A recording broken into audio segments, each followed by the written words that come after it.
Olá, tudo bem? Eu sou a Cibele Correia, Nutrir-Se, aqui no YouTube e no Instagram também. Se você chegou até esse vídeo, você tem ou conhece alguém que tenha diabetes tipo 2. Então vamos conhecer um pouco dessa doença. O que ela é? Ela é a baixa produção ou baixa sensibilidade à insulina. E lembrando que a insulina faz o quê? Ela normalmente, num ambiente saudável do corpo, ela vai captar a glicose, que é o açúcar circulante do nosso corpo.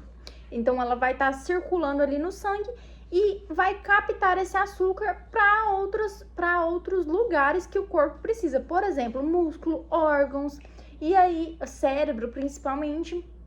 E aí, se a insulina não está funcionando da forma correta, esse açúcar, esse combustível não é levado para onde seria o devido. E nessa situação, restrições de carboidrato, de calorias de forma severa, tanto o jejum intermitente quanto as dietas cetogênicas, elas não são indicadas. Tanto pela questão das janelas de tempo muito grande, né, sem alimentação, quanto por diminuir muito a glicose. Então, diminui a quantidade de energia circulante e aí diminui também a quantidade de glicose, principalmente para os pacientes que já estão com controle medicamentoso, né, e de insulina, não é aconselhável por esses motivos. O valor de glicose em jejum é maior ou igual a 126 miligramas por decilitro, já é considerado diabetes. E no valor de glicose, ao acaso, é maior ou igual a 200 miligramas por decilitro. Em relação à nutrição ou à alimentação, um dos pontos que a gente mais precisa ter atenção é com relação à sacarose. É um tipo de açúcar que está muito presente em bolos, quanto em biscoitos, alimentos industrializados refinados, que a maior parte são compostos por carboidratos simples e de fácil digestão. Então, a sacarose, ela é absorvida de forma muito rápida e vai circulando no nosso sangue, né? No nosso organismo. Então, esse tipo de açúcar, que é a sacarose, ela proporciona um pico de glicose no sangue.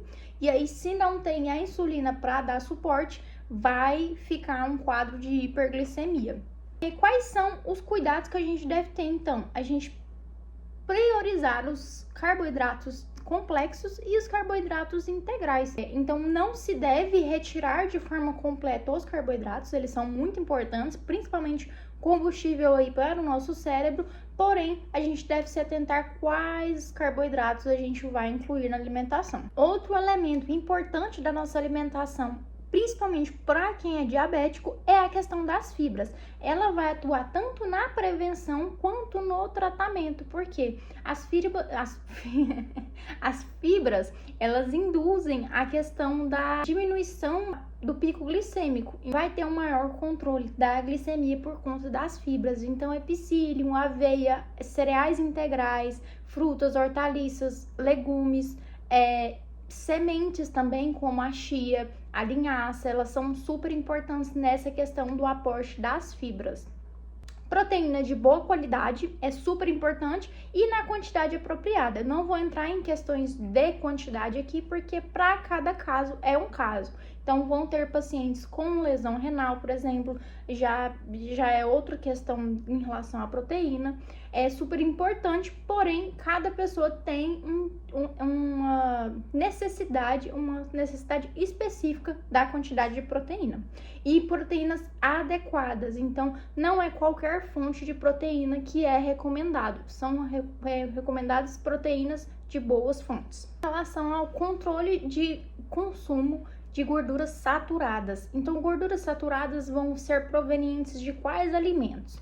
Óleo de coco ralado, né, por exemplo, principalmente aqueles de supermercado, de saquinho, eles vêm adicionados ainda, a maioria, com açúcar. Então, a gente volta lá naquele assunto da sacarose. Então, tem a gordura saturada, tem a sacarose e outros componentes que, às vezes, a indústria coloca também. Então, precisa atentar-se à questão da lista de ingredientes.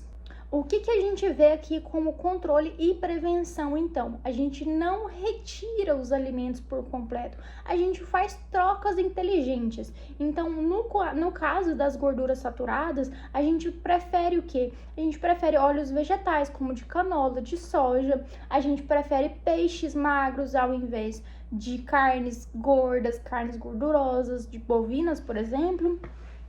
O frango também é uma boa estratégia, desde que sem pele, por exemplo, peito de frango, a coxinha, sobrecoxa, tudo sem pele, para diminuir essa questão da gordura saturada. Além disso, também a gente pode incluir castanhas, então castanha do Pará, amêndoas, azeitona também é uma fonte boa de gorduras, e o abacate também é uma boa fonte de gorduras.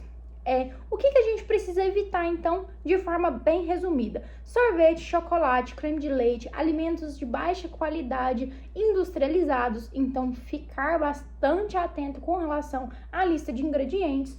Então, ao consumir pães, bolo, preferir que sejam integrais e de forma mais natural possível, para que não sejam adicionados grandes quantidades de açúcar, de gorduras.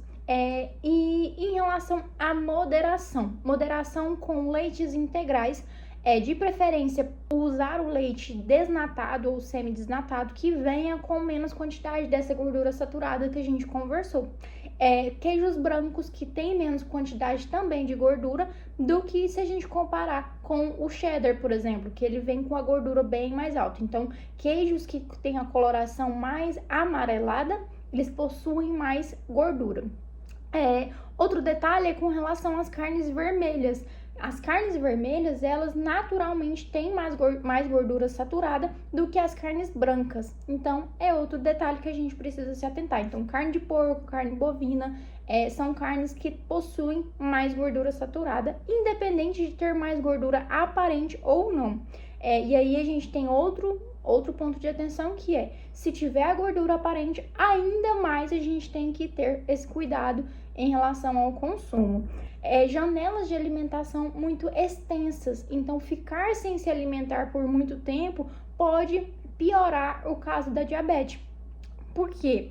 Porque vai causar um descontrole nessa compensação da insulina, da glicose, e aí se você, de novo, faz esse controle com a medicação, você possivelmente vai ter hipoglicemia, que é o que? Você coloca o remédio para dentro, porém não tem alimento para dar suporte para aquela insulina. Então vai ter tontura, vai ter visão turva, vai ter fraqueza, e a gente não quer isso, a gente quer uma glicemia compensada. Em relação aos adoçantes, não são prioridade.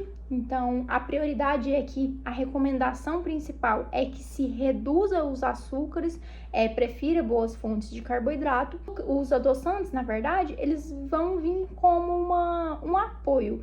Vão ter eventos que a pessoa vai querer consumir aqueles mesmos alimentos que as outras pessoas, e aí, como um método mesmo de flexibilização dessa dieta, desse cardápio, usa-se os adoçantes. Os açúcares não vão poder ser consumidos tanto quanto as outras pessoas, então a gente faz essa redução por meio dos adoçantes. A questão da bebida alcoólica, muitas pessoas se esquecem, porém a bebida alcoólica ela é convertida também em glicose. Não é recomendado, porque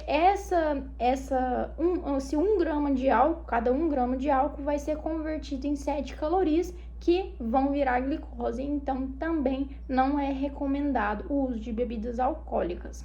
Mas caso a pessoa não consiga, a recomendação é que no máximo seja de 1 taça de vinho, ou 1 lata de cerveja, ou uma dose de destilados.